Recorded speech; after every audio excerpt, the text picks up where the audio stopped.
Good evening. आज के programme में आप सभी का स्वागत है। अ, आज का हमारा प्रोग्राम जो है वो membership in cooperative housing society और उससे रिलेटेड सभी विषयों के ऊपर चर्चा होगी। आज के प्रोग्राम की हमारे फैकल्टी हैं मिस्टर संजीव खड़के सर, जो कि एक्स जॉइंट कमिश्नर हैं स्टेट कोऑपरेटिव इलेक्शन अथॉरिटी से। मैं उनका स्वागत करता हूं इस प्रोग्राम के लिए। आज का सेशन वही लेंगे। दूसरा, मैं सीताराम राणे सर, हमारे पुराने मित्र हैं, हमारी बहुत सारी यादें जुड़ी हुई हैं। राणे सर जो चेयरमैन हैं Maharashtra state cooperative housing society federation के, और वो चेयरमैन है थाने डिस्ट्रिक्ट कोऑपरेटिव हाउसिंग फेडरेशन के। इसके साथ साथ ही वो Maharashtra state cooperative housing finance corporation के भी डायरेक्टर हैं। और नारायण अगव सर हमारे कोऑपरेटिव के डीडीआर हैं और हमारे हर प्रोग्राम में शामिल होते हैं। सौराज हीरे सर हमारे डिप्टी रजिस्ट्रार हैं और मैं सर का स्वागत करता हूं प्रोग्राम के लिए। तो ये प्रोग्राम के बेसिकली जो पिलर हैं, एक फैकल्टी खुद हैं, हमारा कोऑपरेटिव डिपार्टमेंट के हमारे सीनियर ऑफिसर्स हैं जो हमारे एक्सपर्ट्स हैं, और पार्टिसिपेंट्स, और लास्ट नंबर पे आएगा जो हम ऑर्गेनाइजिंग कमेटी है इसके। तो इसके साथ ही अभी मैं प्रोग्राम की शुरुआत करना चाहता हूं। तो आप सबका फिर से स्वागत है इसके लिए। अभी मैं खड़के सर से रिक्वेस्ट करता हूं कि आगे का वो चार्ज लें, और जैसे ही वो मुझे नेक्स्ट बोलेंगे मैं स्लाइड चेंज करता रहूंगा। खड़के सर। नमस्ते। आज के इस प्रोग्राम में हमारे साथ सीताराम राणे साहब हैं। राणे साहब नमस्कार। के साथ ही हमारे साथ है शाहूराज जी हीरे, जो वहाँ के डिप्टी रजिस्ट्रार हैं। हमारे साथ डीआर साहब है नारायण जी आघाव, जिन्होंने बहुत सारे एक साथ में काम किया है बहुत सारा। आज का topic, I will directly go to the topic. बडबड करून काय उपयोग आहे ते करून तुझ्या? अरे पण बार-बार खोले तो आदमी कंटाळता बार-बार रखने को। थोड़ा डिस्टर्बेंस था, सॉरी फॉर दैट। तो आज के इस बहुत ही महत्वपूर्ण ऐसा ये विषय है। जैसे ये राणे साहब तो हमारे बहुत सारे यानी ही नोज cooperative movement and housing society movement है। और हमारे साथ अगाव साहब और जो हीरे साहब है, यह भी बहुत ही जानकार है। ये तो प्रैक्टिकल है, आज के तारीख में वो फील्ड में काम कर रहे हैं। थोड़ा मेरे बारे में यानी बोलने की जरूरत नहीं, मैं तो जॉइंट रजिस्ट्रार, आई रिटायर्ड एज जॉइंट रजिस्ट्रार। इससे पहले बहुत सारे urban bank movement, housing movement, I was the author of model bylaws initially somewhere in 1984, 1994-95, and thereafter I was associated with this movement for more than 29 years. खड़के sir आपका थोड़ा सा आवाज अगर बढ़ाएंगे, माइक को क्लोज लेंगे प्लीज। ठीक है। और साथ में आफ्टर रिटायरमेंट बहुत सारा खड़के फाउंडेशन के माध्यम से बहुत सारा काम हो रहा है, और आज भी कोऑपरेटिव मूवमेंट से जुड़े हुए हैं। हाउसिंग चाणक्य हमारी जो फर्म है, उस माध्यम से हम बहुत सारी सॉल्यूशंस यानी रियल एस्टेट है, कोऑपरेटिव है, हाउसिंग है, के माध्यम से बहुत सारा काम करते हैं। आज का टॉपिक बहुत अहम है, membership of the cooperative housing societies. ये एक ही ऐसा टॉपिक है कि जिसपे पूरी कोऑपरेटिव मूवमेंट यानी हाउसिंग मूवमेंट ये टिकी हुई है। अगर मेंबर नहीं होता तो कोई भी कोऑपरेटिव सोसाइटी होती ही नहीं। ये आपको पहले समझना चाहिए। अब ये मेंबरशिप के पहले थोड़ा सा मैं कोऑपरेटिव एक्ट के बारे में 1-2-3 मिनट में थोड़ी सी जानकारी देता हूँ। इंडियन कॉन्स्टिट्यूशन में एक बदलाव हुआ जो 97 अमेंडमेंट था, और उस माध्यम से आपने देखा होगा, आपको आपकी जानकारी भी होगी कि पहली बार फॉर्म अ सोसाइटी ये हर एक व्यक्ति का फंडामेंटल राइट बन गया। ये सबके पहले ही ये जानकारी सबको होनी बहुत ज़रूरी है कि आप जब मेंबर बनते हो या सोसाइटी फॉर्म करते हो, तो यह आपका फंडामेंटल राइट है। अब इसके बारे में दो दो मत है कि भाई ये constitutional amendment Ahmedabad High Court ने सेट असाइड की है, it has been challenged in the Supreme Court also. मैं एक बात आपको बोलता हूँ कि कुछ पार्ट उसका जो है, जो अमेंडमेंट हुआ था, it's basically a state subject and therefore Honorable High Court has commented that proper procedure was not followed while doing this or effecting this amendment. But at the same time, court has upheld the constitutional right of an individual to form a cooperative society, and therefore it is being now a fundamental right of every member or every individual to form a cooperative society. ये पहली बात, अगर ये नींव पर हम शुरुआत करते हैं तो आगे जाके आपकी सोसाइटी फॉर्मेशन जो होती है, वो स्टेट ने जो बनाया हुआ कानून है, ये Maharashtra state cooperative housing society, इसके तहत इसका रजिस्ट्रेशन होता है। आप रजिस्ट्रेशन के टाइम पे ज्वाइन हो सकते हो या बाद में भी ज्वाइन हो सकते हो। आगे नेक्स्ट स्लाइड जरा चलाइए गर्ग साहब। गर्ग साहब आप, यस। तो मैं बहुत सारे डिटेल में ये रजिस्ट्रेशन के नहीं जाऊंगा, I will directly come to the membership point. लेकिन आज के इसमें जो भी types of societies, housing society जो रजिस्टर होती है, वो कौन से टाइप की होती है? वो 3 टाइप की है। एक तो टेनेंट ओनरशिप हाउसिंग सोसाइटी है। इसमें क्या होता है? The land is owned by the society and building structure is owned by the members. यानी जो नीचे की जमीन होती है, ये टेनेंट ओनरशिप हाउसिंग सोसाइटी के तहत लैंड जो होती है, ये सोसाइटी की होती है, और बिल्डिंग का स्ट्रक्चर भी होता है, वो मेंबर का होता है। टेनेंट को पार्टनरशिप हाउसिंग सोसाइटी जो होती है, जिसमें land and building both are owned by the society and the tenement in the building is allotted to him for use and occupation. यानी यहाँ पर जमीन जो होती है और ऊपर का जो स्ट्रक्चर होता है, ये दोनों सोसाइटी के मालिकी का होता है। Society owns both and the tenement. यहाँ पर जो टेनेमेंट बनती है, वो मेंबर को ऑक्यूपेशन के लिए जाती है, उनको अलॉट किया जाता है। अदर हाउसिंग सोसाइटीज, इसमें और भी कई प्रकार की हाउसिंग सोसाइटीज है, और ये सभी हाउसिंग सोसाइटीज जो रजिस्टर होती है, ये अभी-अभी नया अमेंडमेंट यहाँ पर आया है, जो रिसेंटली उसका इफेक्ट हुआ है, जो पास हुआ है, हमारे विधान मंडल ने वो कानून पारित किया है। और ये जो अमेंडमेंट है, उसका पहले तो रजिस्ट्रेशन का नंबर रजिस्ट्रार का आज भी वो अ, इसमें हमारे कानून में जो सहकारिता अधिनियम है, उसमें रजिस्ट्रेशन का जो कलम है या जो प्रावधान है, उसके बजाय ये हाउसिंग सोसाइटीज के लिए खास ये चैप्टर बनाया गया, और इसमें ये जो धारा है, एक 154B2, इसके अंडर अब सोसाइटी रजिस्टर होती है।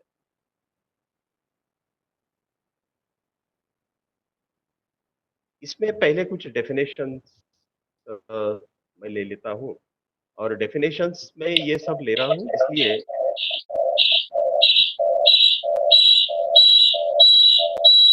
आवाज आ रहा है। Hello hello hello. Don't worry, आपका डोंट आवाज आ रहा वरी है सर।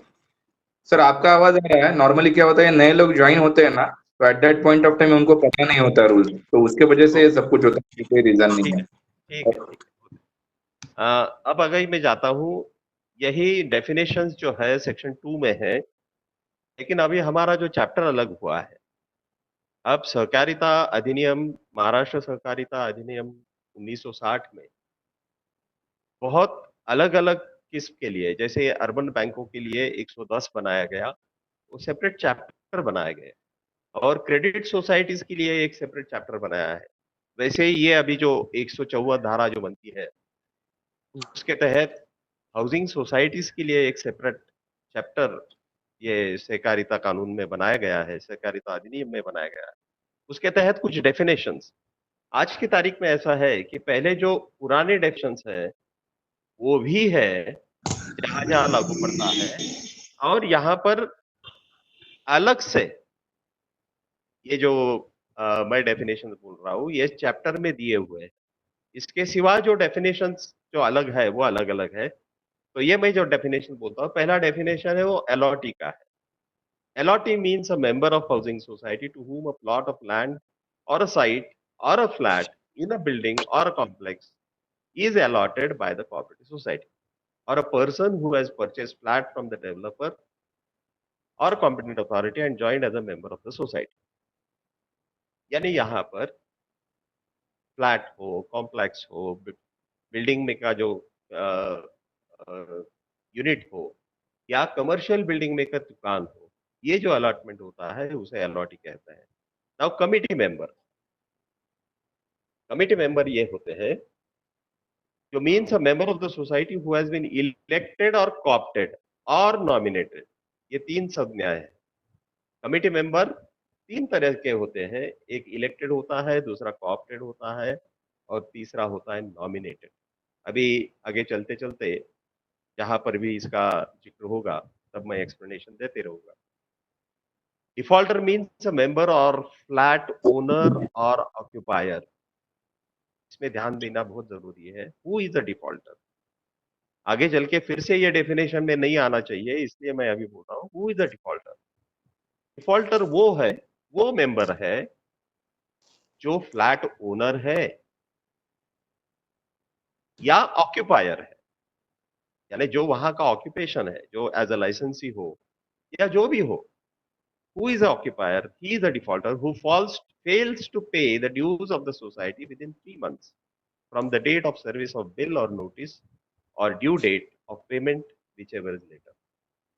आपका ड्यू डेट पे पेमेंट जो देना है सोसाइटी को, वो अगर फेल हुए आप देने में और इसके लिए अगर आपको नोटिस दी सोसाइटी ने, उसके 3 महीने के अंदर आपको वो पेमेंट करना है, नहीं तो आप डिफॉल्टर बन जाते हैं। What are the dues? अभी dues means the amount payable by a member और flat owner of the society and demanded by the society by issuing bill और notice in writing, and such demand is based on the provisions of this act, rules and bylaws. अभी इसके लिए bylaws में जो भी देना लगता है मेंबर को, ये सब दिया हुआ है। आगे चलते हैं, हम उस पर भी बात करेंगे। अभी जो फ्लैट होता है, ये फ्लैट में क्या क्या आता है? It includes a block, a chamber, a dwelling unit, apartment, office, showroom, shop, godown, premises, suit, tenement, unit or called by any other name। ध्यान करना बहुत जरूरी है। What is a flat? बहुत पहले तो इसकी जो डेफिनेशन थी वो थोड़ी सी अलग थी, लेकिन इस चैप्टर में फ्लैट माने क्या, तो वो ब्लॉक भी होता है, चैम्बर होता है, ड्वेलिंग यूनिट यानी छोटा सा यूनिट भी हो, वो भी फ्लैट कहलाता है, अपार्टमेंट भी फ्लैट कहलाता है, ऑफिस जो है, शोरूम है, शॉप है, गोडाउन है, प्रीमाइसेस है, ये सभी फ्लैट के डेफिनेशन में आते हैं। Means a separate and self-contained part of any immovable property, including one or more rooms or enclosed spaces located on one or more floors। ये बहुत सारा, यानी ये बहुत ही ऐसी ऑल इनकम्पासिंग ऐसी फ्लैट की डेफिनेशन बनाई। आगे चलते हैं, नेक्स्ट प्लीज। अब यहाँ पर मेंबर का जिक्र हुआ है। मेंबर माने कौन? Who is the member? हम थोड़ा सा आगे चलते हैं और मेंबर के बाद में मैं एक बहुत अहम भूमिका पे आऊंगा या मैं जो अहम एक प्रोविजन है उस पर आऊंगा। Who is a member? Now member means a person. Member कौन होता है? Member means a person joining at the time of the application for registration of a housing society. Member वो पर्सन है जो रजिस्ट्रेशन के टाइम पे housing society के registration के टाइम पे ज्वाइन होता हो या is subsequently admitted to membership या सोसाइटी होने के बाद में सोसाइटी की committee member MC managing committee उस पर्सन को मेंबरशिप को ज्वाइन कराती है, एडमिट करती है। और ये मेंबरशिप के डेफिनेशन में कौन कौन आता है? एसोसिएट मेंबर, ज्वाइंट मेंबर और प्रोविजनल। इसमें का जो एसोसिएट मेंबर है ये पहले था, अभी के इस नए चैप्टर ये joint member and provisional member ये दोनों का भी अंतर्भाव नया हुआ है, ये नए सिरे से किया हुआ है। अब हम जाते हैं what is an associate member. अभी ये भी बहुत यानी इतनी बढ़िया डेफिनेशन बनाई गई है, जितने भी सालों का जो हमारा अनुभव था कि भाई मेंबर डेफिनेशन में या एसोसिएट मेंबर में पीछे ही ले लीजिए, पीछे ही ले लीजिए, थोड़ा पीछे लीजिए और पीछे और पीछे और पीछे, नहीं आगे जा रहा है, ये थैंक यू पे गया। हाँ बस बस। अभी एसोसिएट मेंबर जो होता है, who is an associate member? Member की डेफिनेशन तो हमने अ, अब सुन ली।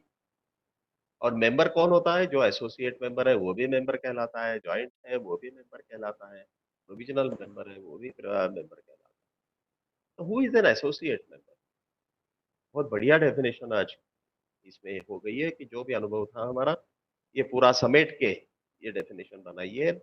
Associate member means husband, wife, father, mother, brother, sister, son, daughter, son in law, daughter in law, nephew और नीस। मेरा चचेरा भाई यानी नेफ्यू, अभी मुझे हिंदी में इसके वर्ड नहीं आ रहा है, लेकिन ये नेफ्यू और नीस ये भी इंक्लूड किया है। यानी कौन कौन आ रहा है? Husband, wife, father, mother, brother, sister, son, daughter, ये तो हमारे डायरेक्ट ब्लड रिलेशन में आ गए, लेकिन सन इन लॉ भी आ गए, जमाई राजा भी आ गए भाई इसमें, और डॉटर इन लॉ भी आ गए, जो हमारी बहू होती है वो भी आ गई, नेफ्यू भी आ गया, नीस भी आ गया। लेकिन ये आते हैं कब? A person duly admitted to membership of housing society on written recommendation of a member to exercise his rights and duties with his written prior consent and whose name does not stand in the share certificate. ये बहुत अहम बात है। ये सभी लोग associate member हो सकेंगे, ये होंगे, ये एसोसिएट मेंबर है, लेकिन कब? कब? तब होंगे जब ये जो प्राइम मेंबर है, जो मेन मेंबर है, वो रिटर्न में दे देंगे। क्या देगा रिटर्न में? दैट हिज राइट्स, यानी उसकी जो राइट्स एंड ड्यूटीज है, ये ये सब जो आप बोले हस्बैंड, वाइफ, फादर, मदर, ये यूज कर सकेंगे। ऐसा रिटर्न परमिशन चाहिए, उसका प्रायर कंसेंट चाहिए। और इन सभी एसोसिएट मेंबरान का कोई भी नाम शेयर सर्टिफिकेट में नहीं आएगा। Name won't appear on the share certificate. He can contest elections with written consent of the original member. ये भी बहुत यानी एक प्रावधान जो हुआ है कि एसोसिएट मेंबर भी इलेक्शन कंटेस्ट कर पाएगा, यानी वो मेंबर यानी तुम्हारे कमिटी का मेंबर बन सकता है with the written consent of the original member. But if default is made by this associate member, original member will be held liable. ये भी एक अहम बात है। आगे चलते हैं थोड़ा सा, ज्वाइंट मेंबर। अब ये ज्वाइंट मेंबर कौन होता है? Means a person joining in an application for the registration of a housing society jointly। यानी जब हम रजिस्ट्रेशन रजिस्ट्रार के पास जो प्रपोजल देते हैं, इसमें अगर हम जॉइंटली साइन करते हैं और a person who is admitted subsequently and who holds, ये दो बातें हैं इसमें, वो subsequently add होता है and who holds share, right, title and interest in the flat। अभी फ्लैट का डेफिनेशन हमने पीछे देख लिया, शोरूम है, गोडाउन है, जो भी है। ये जॉइंट मेंबर सब्सिक्वेंटली ज्वाइन होता है, लेकिन उसका शेयर, उसका इस प्रॉपर्टी में शेयर होना चाहिए, राइट होना चाहिए, टाइटल होना चाहिए या इंटरेस्ट होना चाहिए। और ये जॉइंट होता है, but whose name does not stand first in the share certificate. Associate member का शेयर सर्टिफिकेट पे नाम नहीं आएगा, लेकिन जॉइंट मेंबर का शेयर सर्टिफिकेट पे नाम आएगा और वो सेकंड पोजीशन पे रहेगा। आगे चलते हैं थोड़ा सा कि भाई ये प्रोविजनल मेंबर क्या होता है। Provisional member is a person who is duly admitted as a member temporarily after death of a member on the basis of nomination till the admission of legal hire or hires as the member of the society in place of the deceased member। यानी provisional member वो है जो temporary है, ठीक है, लेकिन कब होता है? After the death of a member. यानी मेंबर गुजर गए तो उसकी जगह पे ये प्रोविजनल मेंबर आता है। कौन से बेसिस पे आएगा? नॉमिनेशन के बेसिस। मेंबर ने अगर नॉमिनेशन किया होगा, definitely that nominee will become a provisional member. कब तक रहेगा?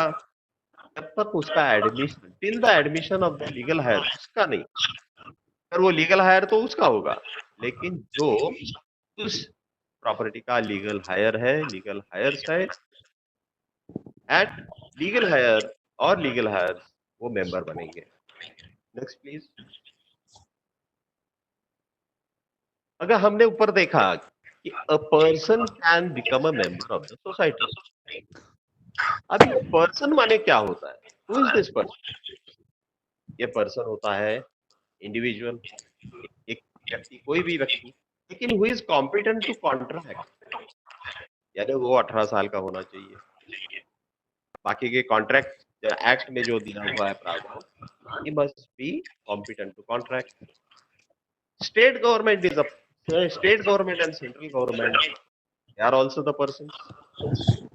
Hindu undivided family, that is also a person। Hindu अविभक्त कुटुंब पद्धति जो है, या हिंदू अविभक्त कुटुंब जो होता है, वो भी पर्सन में आता है। he can become a member। Company formed under companies act and partnership act और LLP, लिमिटेड लायबिलिटी, ये जो प्रावधान बना है लिमिटेड लायबिलिटी पार्टनरशिप का, इसमें भी ये कोई भी कंपनी हो, ये मेंबर बन सकती है। लोकल अथॉरिटी मेंबर बन सकती है। एसोसिएशन ऑफ पर्संस, अभी तक तो ये इसमें नहीं था, लेकिन association of persons is recognized under the Income Tax Act, and now it has been again recognized by this MCS Act also। तो एसोसिएशन ऑफ पर्संस भी आते हैं, बॉडी ऑफ इंडिविजुअल्स भी आती है। बॉडी ऑफ इंडिविजुअल्स में और उसके आगे लिखा है बॉडी ऑफ इंडिविजुअल्स कौन होती है, वेदर इनकॉर्पोरेटेड और नॉट। ये इतना वास्ट डेफिनेशन बना। बाद में पर्सन में cooperative society can become a member of a cooperative society. Public society or trust or family trust which are being duly registered under the Act, or any legal body which can hold immovable property and any entity notified by state government। ये सभी लोग जो अभी मैंने ऊपर बताया, ये सभी लोग member, they are the persons and they can become member of the society। Now the society may admit any person as an associated, joint or provisional member. ये बहुत प्रावधान, ये देखनी जैसी चीज है। नाइसिटी है, जो नया प्रावधान बनाया, हाउसिंग सेक्टर जो बनाया, इसमें नाइसिटी है। देख लेना, कोई भी पर्सन जो अभी ऊपर बोले, इंडिविजुअल हो, स्टेट गवर्नमेंट हो, कोऑपरेटिव सोसाइटी हो, कंपनी हो, ये मेंबर बन सकती है। और नीचे ये जो 154B(4) का जो प्रावधान है, वो बहुत ही अहम है। सोसाइटी में एडमिट, सोसाइटी ऐसे पर्सन को एडमिट कर सकती है, एसोसिएट करके, ज्वाइंट करके और प्रोविजनल मेंबर करके, but their right to vote shall be subject to the provisions of 154B(11)(3)(4). हम जब राइट टू वोट पे आएंगे तब आगे देखेंगे। आगे जाने के पहले लिमिट ऑफ मेंबरशिप और ठीक है, मैं लिमिट ऑफ मेंबरशिप कर लेता हूँ। ये जो 154B(5) है, it's limit of membership cannot be more than the number of flats or flat plots available. ये भी बहुत अहम बात है। However, the plot owners society may admit to its membership an organization of flat purchasers in case the owner had constructed and sold the flat as per prevailing rules in place of original plot owner member. यानी original plot owner ने अगर वहां पर building बनाई, उसकी society बनाई, या उस बिल्डिंग के लिए कंपनी बनाई या एसोसिएशन बनाया, तो ओरिजिनल सोसाइटी जिसमें ये प्लॉट है, जिसमें ये बिल्डिंग बनाई है, इसको जो ओरिजिनल सोसाइटी है वो मेंबरशिप में ऐड कर सकती है। ओरिजिनल सोसाइटी में एडमिट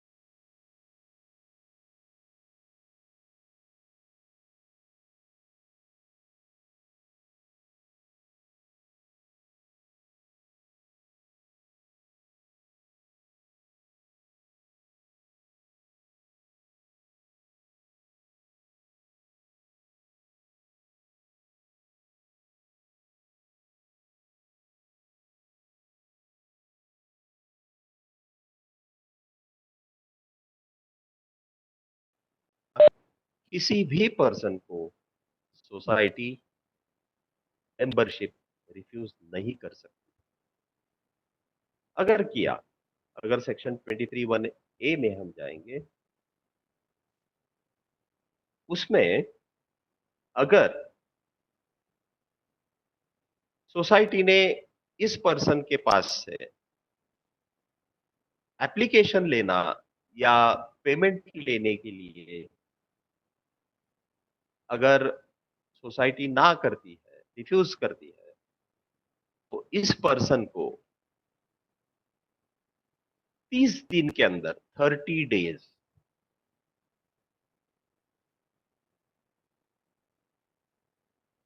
उसको रजिस्ट्रार को लिखना है और रजिस्ट्रार को अपना एप्लीकेशन और पैसा देना है।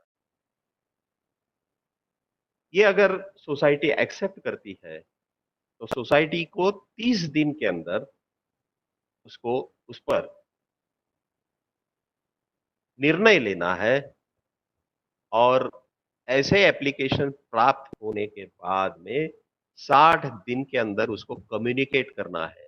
वो पर्सन को आपको वापिस सोसाइटी ने लिखना है कि भाई आपकी मेंबरशिप हमने दी है या नहीं दी है। अगर ये 60 दिन में सोसाइटी के पास एप्लीकेशन आने के बाद में 60 दिन में अगर सोसाइटी ने यानी मैनेजिंग कमिटी ने उसका कोई भी निर्णय नहीं लिया, तो उस पर्सन को, उस व्यक्ति को डीम्ड मेंबर यानी वो मेंबर है ऐसा माना जाता है। आगे चलते हैं। अगर सोसाइटी ने डिसीजन लिया, मेंबरशिप दी, तो कोई बात नहीं है, कोई डिस्प्यूट का सवाल ही नहीं आता। लेकिन अगर आगे जाके सोसाइटी ने ये मेंबरशिप अगर रिफ्यूज कर दी, तो उसका जो अपील है, वो आपको रजिस्ट्रार के पास करना पड़ता है। और वो कब तक? डिसीजन आपका सोसाइटी ने आपको जब डिसीजन लिया है, उस तारीख से 60 दिन के अंदर अंदर आपको ये रजिस्ट्रार के पास अपील करना है। अपील किया, आगे जाके क्या? रजिस्ट्रार ने सामान्यतः इस एप्लीकेशन पे अगले 3 महीने में निर्णय लेना है एंड उसको कम्युनिकेट करना है। अगर नहीं लेते रजिस्ट्रार इस पे डिसीजन, तो उसको रजिस्ट्रार ने has to give the reasons, has to record, give the reasons, he has to record the reasons that why he is not able to take the decision. ऐसा प्रावधान सेक्शन 23 में आया है। मैंने ये सेक्शंस इसमें दिए नहीं है आज की प्रेजेंटेशन में, ताकि ये ओरिजिनली एक्ट में है और ये सभी के लिए ये प्रावधान लागू है। तो ओपन मेंबरशिप बताया आपको, और बाद में ये जो आपको सोसाइटी रिफ्यूज करती है या आपके पास से एप्लीकेशन नहीं दी थी लेती है, तो आपको मेंबरशिप क्लेम करने के लिए मैंने ये अभी आपको बताया। थोड़ा सा आगे चलते हैं। थोड़ा सा इसमें अगर बहुत सारे डिसीजंस भी मेरे पास है ये मेंबरशिप के बारे में हुए हैं। अभी एक छोटा सा जाते जाते मैं इसमें एक मेंबरशिप के बारे में हम रेस्ट्रिक्शंस है कई जगहों पे देखते हैं कि कई सोसाइटी ने ऐसे बायलॉज बनाए हैं कि भाई हमारा जो मेंबर होगा वो एक विशिष्ट कम्युनिटी का ही होगा, एक कम्युनिटी का होगा। यानी अगर ये सोसाइटी बायलॉ बना सकती है, भाई यहाँ पर एक कम्युनिटी के ही लोग रहेंगे। अब आप पूछोगे कि भाई ये इक्वालिटी में हमारे राज्य में, हमारे देश में जो इक्वालिटी है, इस प्रिंसिपल को अगर देखा जाए तो ये कैसा कैसा ये हो सकता है? ये सरासर यानी गलत बात है। इसके बारे में एक बहुत अच्छा निर्णय सुप्रीम कोर्ट ने दिया है। ज़ोरास्ट्रियन सोसाइटी वर्सेस डेप्यूटी रजिस्ट्रार, ऐसी एक केस 2005 में हुई थी। और तब आपको अचरज लगेगा कि उस केस में अपीयर जो हुए थे, या आज की बहुत बड़ी हस्तियां, आपको जो अभी पता होगा, ऐसी बहुत बड़ी हस्तियां आज के सुप्रीम कोर्ट के जो हमारे चीफ जस्टिस है बोबड़े साहब, वो भी इस केस में अपीयर हुए थे। और सोली सोराब जी, ये जो बहुत जाने माने विधिज्ञ थे, ये भी इसमें ज्वाइन हुए थे। तब इस Zoroastrian cooperative societies versus district deputy registrar 15 April 2005 के इस डिसीजन में सुप्रीम कोर्ट ने बहुत अहम बात कही है। और थोड़ा सा मैं पढ़ के दिखाता हूँ। थोड़ा सा ये बहुत अहम बात क्यों है? क्योंकि इसमें बहुत सारे हमारे डिस्प्यूट जो होते हैं वो इसी तरह के होते हैं।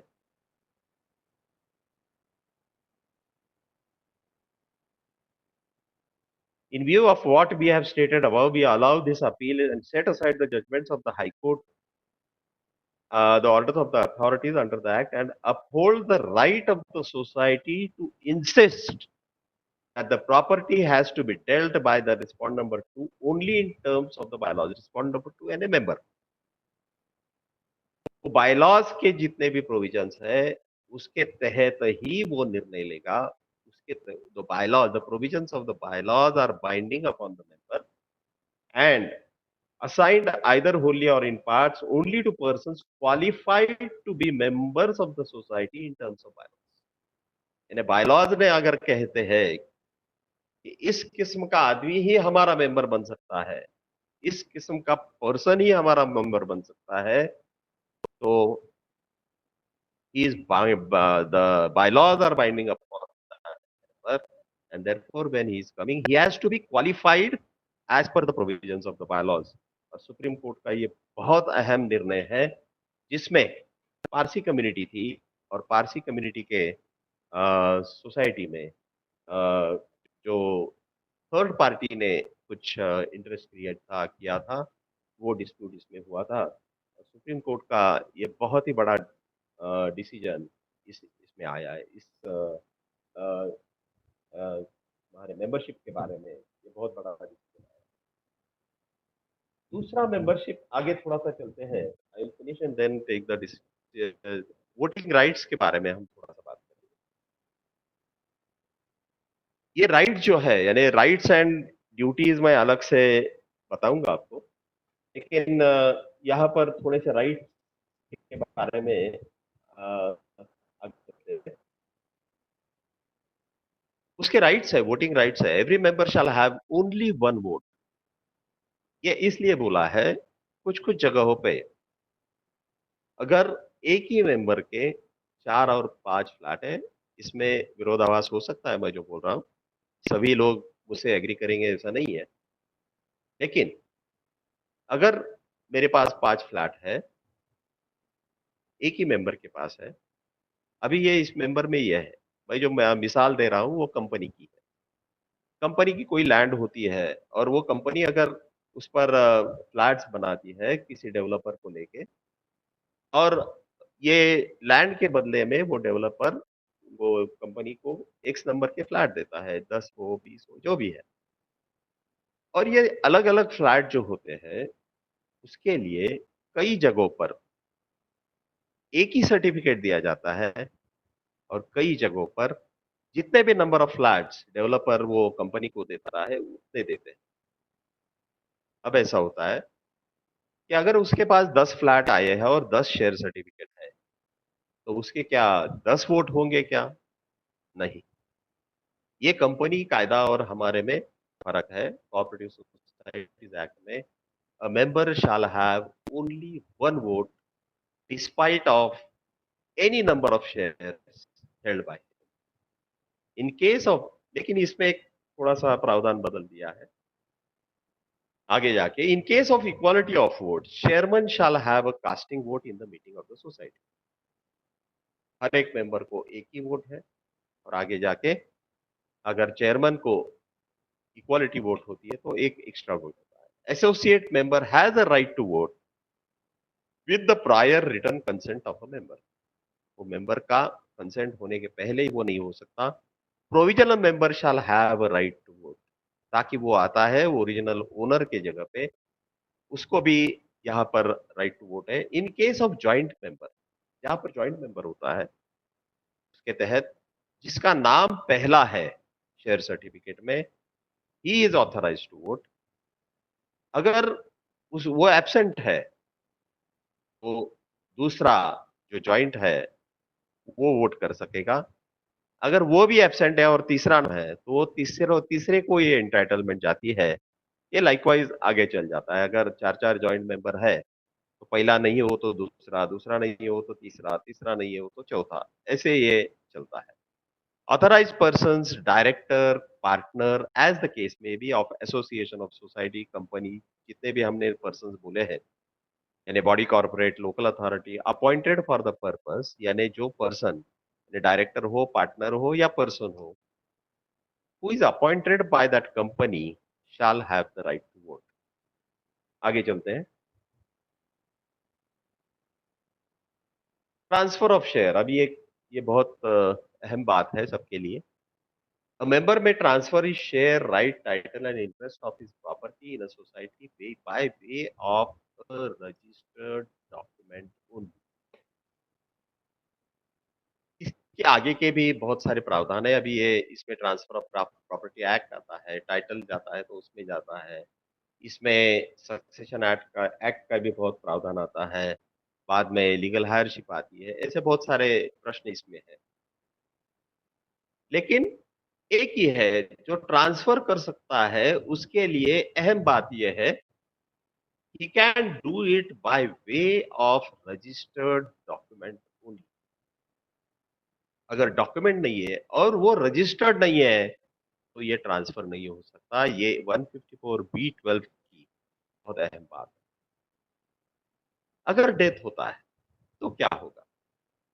Society shall transfer only on the basis of testamentary document. ये बहुत सारे प्रावधान इसमें हैं। टेस्टामेंट्री डॉक्यूमेंट और सक्सेशन सर्टिफिकेट और लीगल हायरशिप सर्टिफिकेट और document of family arrangement executed by the persons who are entitled to inherit or a person nominated। ये देखो, ये बहुत अहम बात है। इसमें किसको ट्रांसफर किया जाएगा? जिसके पास टेस्टामेंट्री डॉक्यूमेंट है। टेस्टामेंट्री डॉक्यूमेंट क्या होता है? अभी ये बहुत ही डिटेल में हो रहा है, लेकिन ये जरूरत भी है कि आज की तारीख में मेंबरशिप एक इशू बहुत बहुत बड़ा है। अगर हो सके तो बहुत सारे इसके पहले पहलू वो आज के इसमें हो सकते हैं, नहीं लेकिन नहीं हुआ तो गर्ग साहब को मैं बोलूंगा कि भाई we can have a panel discussion on this also, और subsequent webinars can also be held on this. Sure yeah sir. Testamentary क्या होता है? इट्स अ विल और एनी अदर डॉक्यूमेंट। विल होता है। विल हर एक पर्सन कर सकता है।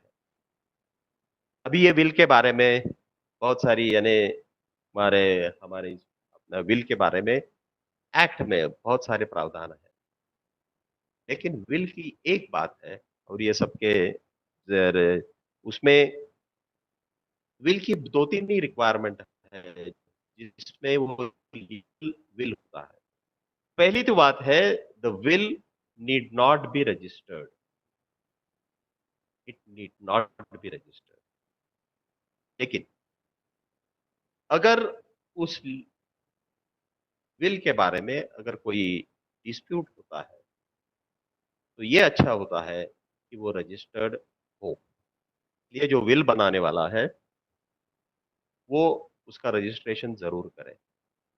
और भी दो तीन बातें उसमें होती है। इस विल पे डॉक्टर का सर्टिफिकेट होना बहुत जरूरी है। यानी doctor has to certify that this will is being made by so and so person with his full knowledge, और उसकी वो उसके पूरे जहम पे था। He was fully knowing it, fully knowingly he has executed this will। और दो अहम उसके साक्षीदार होने चाहिए। आगे चल के वो आ, ये जो विल होता है, ये सिर्फ विल पे आगे चलते हैं क्या लोग? विल पे डिस्प्यूट भी हो सकता है, या कोई धारक हो और वो विल में उसी का नाम हो तो वो जाके भी हो सकता है। लेकिन इसके डिस्प्यूट बहुत सारे फैमिलीज में होते हैं। बहुत सारे बड़े बड़े डिस्प्यूट्स हमारे सामने आए हैं। रेमंड के इसमें है, बाद में मेरे ख्याल में टी सीरीज के जितने जो ये थे उसके बारे में भी, ये विल के बारे में बहुत सारे डिस्प्यूट्स बड़े बड़े फैमिलीज में वो होते रहते हैं। हमारे छोटे फैमिलीज में भी जब प्रॉपर्टी का कोई सवाल होता है, बहुत सारे इंटरेस्ट बाद में जागरूक होते हैं और इसमें डिस्प्यूट हो सकती है। इसलिए society is advised to ask the member to produce the probate. ये प्रोबेट क्या है भाई? ये प्रोबेट ऐसा है, ये probate you have to apply the court to issue the probate on the basis of the will। will के आधार पर कोर्ट ये ऐसा प्रोबेट दे सकता है। और भी दूसरी बात है, ये विल के बारे में हो गया। आगे चलते हैं, succession certificate. Section 59 of the Indian succession act कहता है, Indian succession act is of 1925।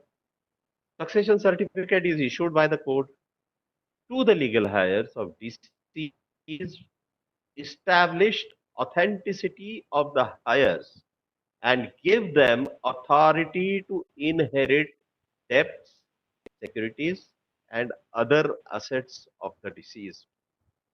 Succession certificate बहुत मायने रखता है, बहुत मायने रखता है। आगे लिखा है legal heirship certificate. Legal heirship certificate क्या होता है? This is issued again by the district court, और a local authority. लेकिन सक्सेशन सर्टिफिकेट ये लीगल हायरशिप सर्टिफिकेट के ऊपर की जगह रखता है। और document of family arrangement executed by the person, यानी फैमिली अरेंजमेंट होता है कि भाई हमारा ये ऐसा अरेंजमेंट है कि हमारा ये जो फ्लैट है ये इनको दिया है या इनके नाम पे जाएगा, ऐसे ये कोई भी डॉक्यूमेंट हो। अभी टेस्टामेंट्री डॉक्यूमेंट जो है it comes from the court, succession certificate है it comes from the court, legal heirship certificate it comes from some authority. लेकिन document of family arrangement needs to be executed and registered. ये जब तक registered नहीं है, ये जब तक रजिस्टर्ड नहीं है सोसायटी रूल बद्दल hello so transfer of share and title. आगे चलते हैं, society shall admit a nominee as a provisional and sorry आगे चलते हैं कि on the death of a member the nominated person, जो पर्सन नॉमिनेट किया हुआ है मेंबर ने, नेसेसरली जो प्रोविजनल मेंबर की जो प्रावधान अभी के एक्ट में किया है वो इसके लिए किया है। The person who is nominated, society need not go into the other parts, need not ask anything. Society has to transfer the interest to the provisional member. ये प्रावधान अभी का है। इसके लिए बहुत प्रोमिनेंट ऐसा जजमेंट सुप्रीम कोर्ट का है जो इंद्राणी साहू के केस में आपको देखने मिलता है। इंद्राणी वाही ये केस 2006 का है और ये रिसेंटली 2019 में इसका सुप्रीम कोर्ट ने डिसीजन दिया है। नथिंग डूइंग, वहां सुप्रीम कोर्ट कहता है अगर person is nominated the society has to transfer the share and interest to this nominee. Nomination कैसा किया जाता है वो बायलॉज के अंडर किया जाता है, उसके अलग से फॉर्म है। You have to file that with the society and the member has to be very careful. He has to give the nomination form and take the signature of the society that the society has received the nomination. Or society, it is better that the society informs the member that yes, your nomination has been registered. आगे वही लिखा है। और ये provisional member कब तक रहेगा? Till legal heir और heirs who is entitled to flat and shares in accordance with the succession act or will or testamentary document are admitted as a member in the place of the deceased person. If no person is nominated, society shall admit such person as provisional member. ये बहुत अहम है। इसमें society पे इतनी बड़ी जिम्मेदारी दी है, कायदे से दी है कि अगर कोई नहीं है, उसका नॉमिनेशन नहीं है, तो सोसाइटी क्या करे? The society shall admit such person as a provisional member as may appear to the committee to be higher or legal representative of the deceased in the manner prescribed. अभी ये जो prescribed लिखा है, इसके rules अभी होने बाकी है। उसकी बहुत सारी जो प्रक्रिया है रूल्स बनाने की वो पूरी हुई है। अभी वो shortly we can have the rules, और उसमें लिखा है ये मेंबरशिप कैसे दी जा सके जहां पर कोई भी नॉमिनेशन नहीं है। तो ये बहुत जिम्मेदारी आज सोसाइटी पे है। दे हैव टू डिसाइड कि this person is a legal heir और legal representative and the society can transfer may give the provisional membership to that person. Next, charge of society in respect of share or interest of the society shall have a charge upon share and interest of a member present or deceased to the extent of dues payable by him to the society. कितना charge रहेगा member के कि जितने भी dues है society के देने के, उतना ही चार्ज सोसाइटी का उसके शेयर, मेंबर के शेयर और इंटरेस्ट में होगा। आगे जाके मेंबर कहाँ कहाँ जाता है, ये आगे है कॉन्स्टिट्यूशन ऑफ कमिटी, उसमें मेंबर का रोल है। रिजर्वेशन ऑफ सर्टन सीट्स में आगे वो चलता हूँ इसके लिए। उसके पहले जाने के पहले मैंने मेंबरशिप के बारे में जितने भी प्रावधान है वो थोड़े से अभी 8 तो बज गए, लेकिन गर्ग साहब थोड़ा सा लिमिट जा रहा है आगे, चलेगा ना? सर, जितने प्यार से आप समझा रहे हैं सर, मुझे क्या लगता बात है हर कोई एंजॉय कर रहा है। ठीक है, थोड़ा सा आगे चलते हैं। Before going to the rights and उसके जो अधिकार है उसके जो बारे में पहले मैं थोड़ा सा प्रावधान कुछ इसके आगे ही, हम तो अभी मेंबरशिप दे चुके हैं, उसके आगे चलता हूँ सेक्शन 25 पे, जो मेरे स्लाइड में इंक्लूड नहीं हुआ। For the paucity of time I was not able to prepare the slides on this. Anyway, तो सेसेशन ऑफ मेंबरशिप कब जा सकती है? सेक्शन 25 जो एमसीएस एक्ट का है, वो ये जो मैं आगे बोल रहा हूँ, 1 4 5, 1 2 3 4 5 एंड 6 घटनाएं हैं जिसमें मेंबरशिप सीज होती है, निकल जाती है। कौन से है वो? एक तो रेजिग्नेशन है। सिर्फ रेजिग्नेशन दिया तो चलेगा क्या? नहीं, it has to be accepted by the society. ये प्रावधान है सेक्शन 25 का। आगे चलते हैं। आपने रिजाइन किया नहीं चलेगा, उसको एक्सेप्ट भी करना चलेगा। Transfer of the whole of the interest, अगर पूरा इंटरेस्ट जाता है तो उसका मेंबरशिप सीज होती है।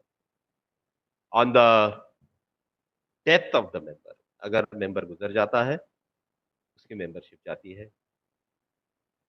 अगर मेंबर को रिमूव किया जाता है या एक्सपेल किया जाता है फ्रॉम द मेंबरशिप, अब ये सोसाइटी का अधिकार है। वो सोसाइटी वो उस मेंबर को निकाल सकती है, और अगर निकाल ऐसे मेंबर को निकाला जाता है तो उसकी मेंबरशिप चली जाती है।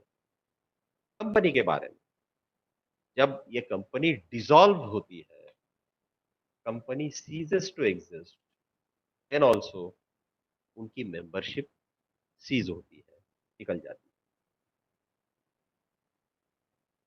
तो ये मैंने 2-3 ये 5 घटनाएं बताई जिसमें मेंबरशिप जाती है, निकल जाती है। इसमें सेक्शन 33 का एक प्रावधान है जिसमें लायबिलिटी ऑफ पास्ट मेंबर है। In case of past member, till the date on which he cease to be a member, तब तक ही उसकी लायबिलिटी रहती है। In case of deceased member, on the date of his death shall continue for a period of 2 years from such date। यानी ये जो liability है वो कब तक चलेगी? अगर वो गुजर जाता है या पास्ट मेंबर जब निकल जाता है उस तारीख से 2 साल तक उसकी लायबिलिटी रहती है, पास्ट मेंबर की लायबिलिटी रहती है। सेक्शन 34 की तरफ जाते हैं जहां इंसॉल्वेंसी ऑफ मेंबर्स लिखा है। The dues of the society shall, अगर आप हमारे देश में, भारत देश में इंसॉल्वेंसी का और बैंकरप्सी का एक अलग से प्रावधान, अधिनियम बनाया है, नया कायदा, नया कानून बनाया है। उस तहत अगर कोई इंसॉल्वेंट डिक्लेयर होता है तो क्या होगा? अगर यह इंसॉल्वेंट होता है, the dues of the society shall stand, यानी ड्यूज क्या होगा? सोसाइटी के ड्यूज का क्या होगा? सोसाइटी के ड्यूज का रैंक रहेगा इन ऑर्डर ऑफ प्रायोरिटी, यानी इंसॉल्वेंसी में जो आता है, in order of priority next to the dues payable by him to the government और लोकल अथॉरिटी। यानी सोसाइटी का नंबर कब आएगा? जब इंसॉल्वेंसी में गवर्नमेंट का जो देय रकम होती है, देय अमाउंट होता है, वो जाने के बाद में, या लोकल अथॉरिटी का देय रकम होता है, ये इंसॉल्वेंसी मेंबर के जितने भी पैसे आते हैं उसका विभाजन किया जाता है, और इसमें गवर्नमेंट और लोकल अथॉरिटी का पैसा देने के बाद में सोसाइटी का नंबर लगता है, सोसाइटी के ड्यूज मिल सकते हैं। आगे चलते हैं। Section 35 and rule 28-29, expulsion of member. मैंने ऊपर बताया, रिमूव किया है या एक्सपल्शन किया है मेंबर का, सोसाइटी कर सकती है एक्सपल्शन मेंबर का, लेकिन कैसे और किस कारण से कर सकती है? बहुत सारे कारण आपके एक्सपल्शन के लिए बायलॉज में दिए हुए। इंटरेस्ट, सोसाइटी के इंटरेस्ट के अगेंस्ट अगर कोई सतत से यानी इनडिसिजेंटली अगर वो सोसाइटी के इंटरेस्ट के अगेंस्ट वर्क करता है तो वो एक्सपेल होने के लायक है। बाकी के भी प्रावधान अपने बायलॉज में है। लेकिन कैसे कर सकती है society? Society has to pass a resolution. उसको रेजोल्यूशन पास करना है, passed by a majority not less than 3/4 of the members entitled to a vote and who are present in the general body meeting. General body meeting बुलाई जाती है और वहां पर जो प्रेजेंट मेंबर्स है उसके 3/4 मेंबर ने इस रेजोल्यूशन के पक्ष में वोट करना चाहिए। और ये जो मीटिंग बुलाई जाती है वो इसी पर्पस के लिए, एक्सपल्शन के लिए ही बुलानी चाहिए और कौन सा भी सब्जेक्ट उसमें नहीं चाहिए।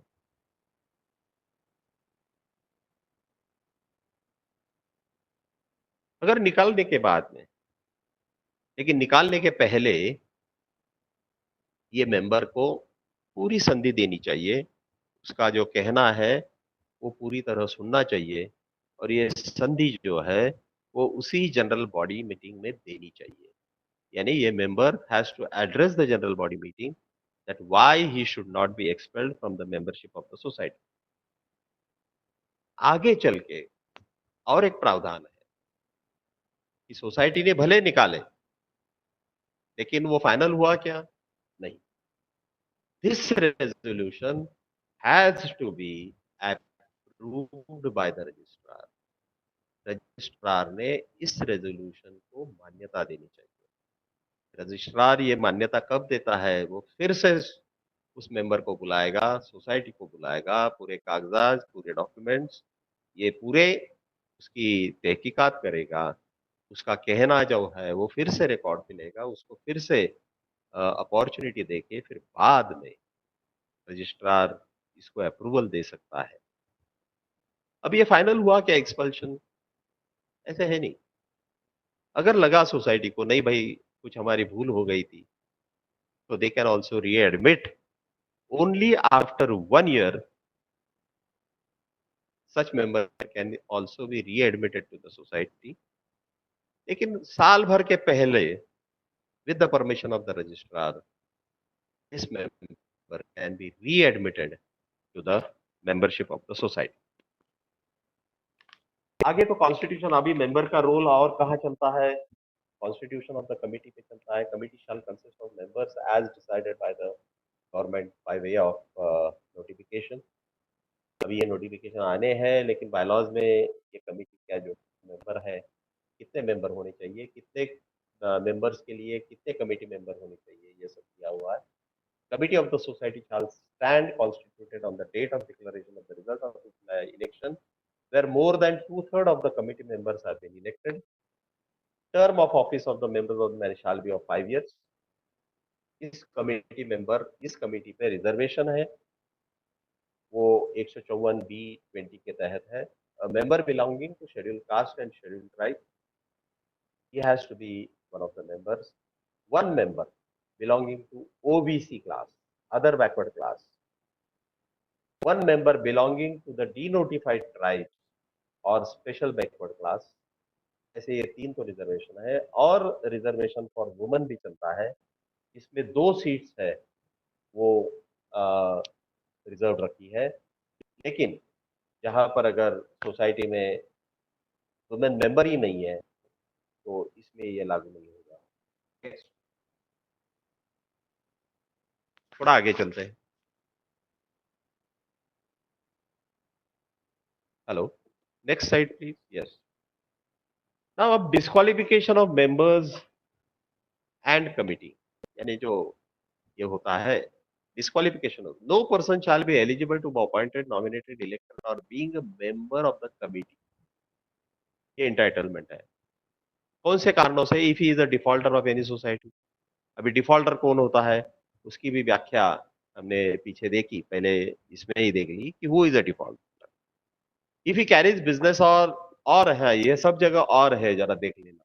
if he carries business of letting, subletting and selling of the flats in the housing society of which he is a member, उसका बिजनेस है सबलेटिंग करने का, लेटिंग करने का, सेलिंग करने का, ऐसे को भी यहाँ पर डिस्क्वालीफाई माना गया है। If he is responsible under section 79, 88, 154 B82 or payment of cost of inquiry under section 85, अगर उसकी 88 के अंदर ये होती है या अलग जो प्रान है 154 B27 के, उसके अगर उसको रिस्पॉन्सिबल पकड़ा है और उससे अगर कोई कॉस्ट ऑफ इंक्वायरी आनी है, वो भी डिफॉल्टर होता है। If he has incurred any disqualification under this act or rules made thereunder, अभी प्रावधान जो है वो ओरिजिनल एक्ट में है, लेकिन यहाँ पर लागू नहीं होगा।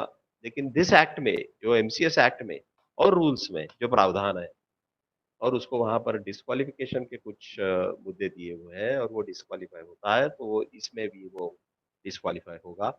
If he occurs any of the disqualification similar to that mention in the provisions of 73C A1F वगैरह वगैरह, ये बहुत सारे डिस्क्वालिफिकेशन के ये है। लेकिन मैं मेंबर पे थोड़ा सा ये कर रहा हूँ, लेकिन ये जो मेंबर कमिटी में जाता है तो उसके लिए ये डिस्क्वालिफिकेशन होती है। Motion of no confidence against the officer of any society, ये प्रावधान मैंने इसलिए लिया है ताकि ये न्यू चैप्टर है, अगर ये मेंबर के साथ भी रिलेट नहीं करता हो तो एक आधा जो है वो इसलिए लिया है कि ये नए चैप्टर है और आपको सभी को ये मालूमात होना बहुत जरूरी है।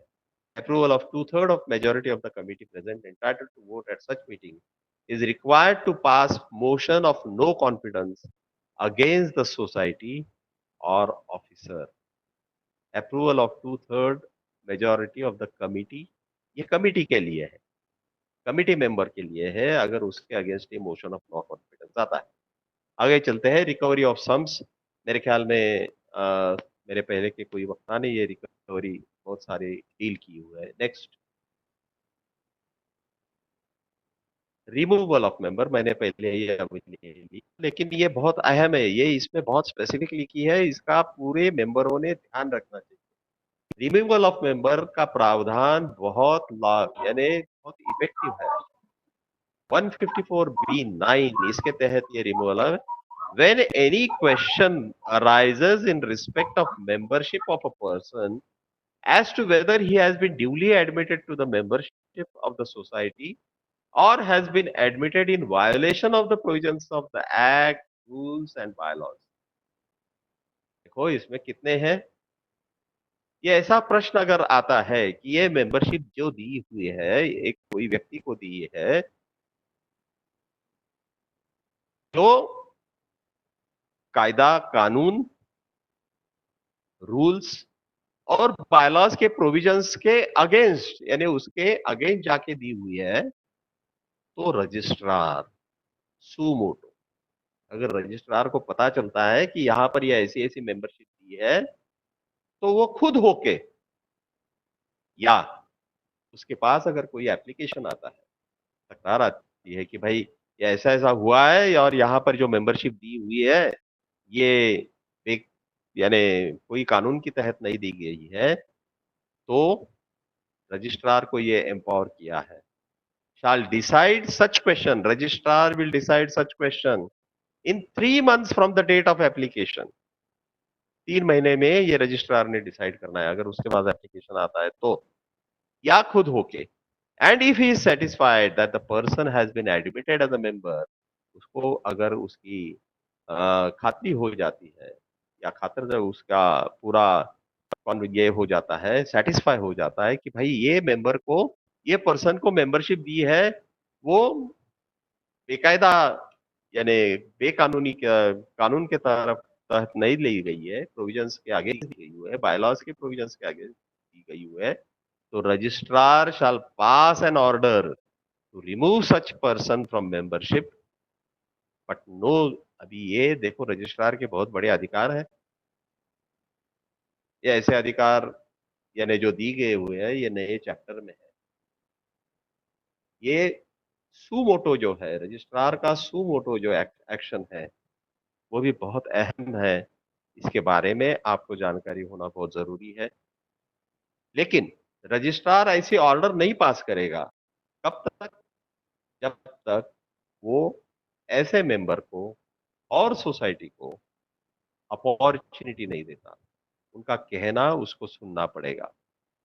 ये बहुत अहम ऐसी ये तुम्हारे नए इसमें जो दी हुई है, ये बहुत अहम ये प्रावधान है।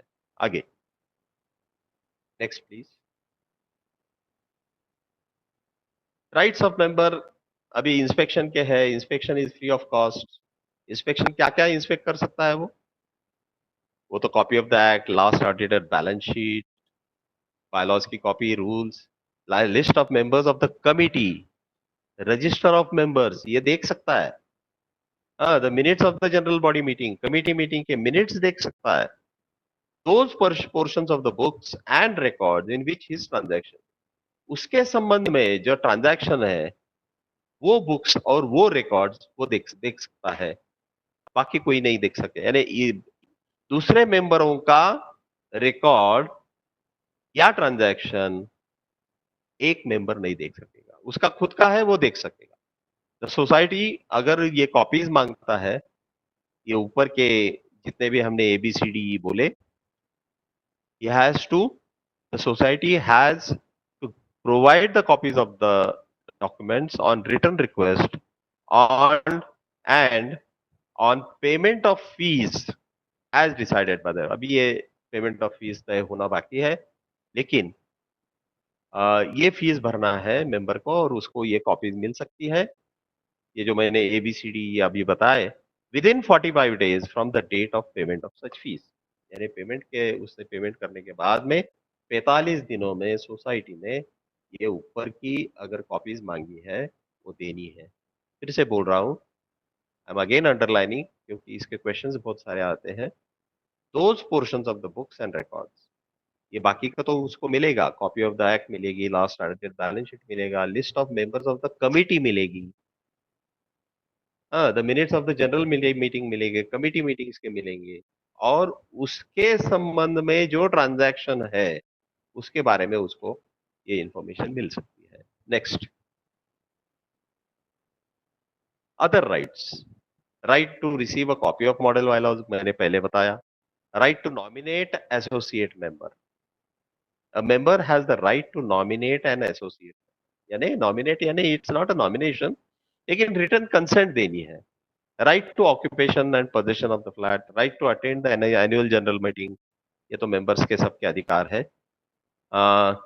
As an active member of the society you are entitled to attend the AGMs. Member is allowed to read the minutes of the meeting of any annual general meeting, special meeting वगैरह। Right to vote, voting rights के बारे में भी बहुत सारा प्रावधान इसमें है। Every member has 1 vote in the, मैंने पहले ही बताया। Right to vote remains intact of the defaulter.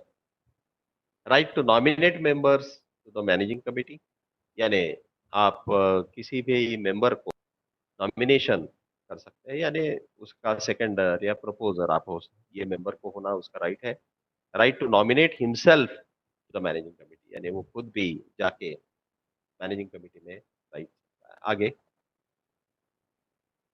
Right to transfer shares, exchange and sublet, मैंने अभी भी आपको बताया। अभी इसमें ट्रांसफर करते समय बहुत सारी सोसाइटी जो थी या आज भी है, बम्बई में भी बहुत सारी है, ट्रांसफर फी ये तो नॉमिनल जो कायदे में लिखा है वो 500 रुपए के आसपास है, लेकिन ट्रांसफर फी मांगती है सोसाइटी, और it relates to may be the stamp duty, और मन चाहे जहाँ के फ्लैट की कीमतें अगर गगनचुंबी हो, यानी बहुत ऊपर की हो, वहां करोड़ों में ये मांगा जाता है। लेकिन government has issued the circular and orders and directives that no society can collect the transfer fee more than ₹25,000, maximum 25,000 तक सोसाइटी ये ट्रांसफर फी ले सकती है। और मेंबर के राइट टू एक्सचेंज ऑफ है with a joint application on the valid reason for doing so. अभी ये एक्सचेंज ऑफ फ्लैट्स होते समय उसके बहुत सारे बाकी के प्रॉब्लम भी आ सकते हैं। Can sublet residence or give it on lease after intimating the committee and submitting a copy of the leave and license agreement, ये बहुत अहम बात है फिर से। लीव एंड लाइसेंस एग्रीमेंट उसकी होनी चाहिए, along with a copy of the intimation report to the police station. Police station को आपने, जब हम कोई भी लीव एंड लाइसेंस पे रेंट आउट करते हैं तो उसका देते ही है, ये पूरी कॉपीज आपको देनी चाहिए, तभी आप ये सबलेट कर सकते हैं। Right to resign, 3 months notice and society required, you can resign. On resignation of the principal member and associate member, nominal member, subletter, etc., automatically cease to remain the same. ये थोड़ा सा अलग ये है, आगे चलते हैं। Duties of housing society member, ये लास्ट स्लाइड है मेरे ख्याल में। To abide and follow the provisions of the MCS act rules and bylaws. आपको एमसीएस एक्ट, एमसीएस रूल्स और बायलॉज की जितने भी प्रावधान है, इसलिए मेंबर ने अपने पास बायलॉज की कॉपी रखना बहुत जरूरी है, to maintain the flat unit without disturbing other members. यानी आपका फ्लैट सुस्थिति में रखना, ताकि ये फ्लैट आपको अलॉट किया हुआ है, इसलिए इसकी देखभाल करना आपकी जिम्मेदारी है। To attend all the general body meetings of the society, ये आपकी ड्यूटी है। To pay the maintenance charges and other dues regularly, maintenance charges देने हैं आपको और ड्यूज जो है वो भी देने हैं। To cooperate the managing committee in the working of the society, ये तो प्लेन है। To observe rules made by the AGM meeting with respect to utilization of available facilities, parking and other amenities. AGM rules बनाती है कि parking के बारे में हो या एमिनिटीज के यूज के बारे में हो या जो फैसिलिटीज सोसाइटी में है वो यूज करने के बारे में हो। You have to observe, the member is at compulsion to observe these rules, not to act contrary to the interest of the society, not to make any additions to or alteration in his flat without the previous written permission of the managing committee, not to carry out internal structural changes in his flat without the prior permission and approval of the municipal corporation, competent authority if any, and the society.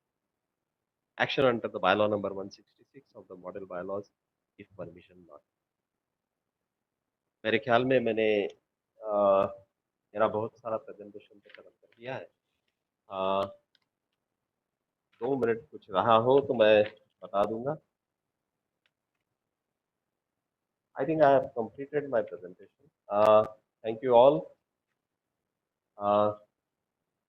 इसमें बहुत सारे लोगों ने आज ये किया और गर्ग साहब और हमारे केस के जितने भी लोग हैं उनका मैं सबके आभार प्रकट करता हूँ।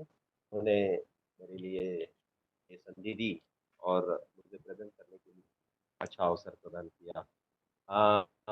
हम पुणे में हाउसिंग चाणक्य इस नाम से ऑपरेट करते हैं और जहाँ पर हम कोऑपरेटिव्स, हाउसिंग एज जनरल और रियल एस्टेट के बारे में भी बहुत सारी जानकारी consultants for that. We are operating from Tilak road, Pune.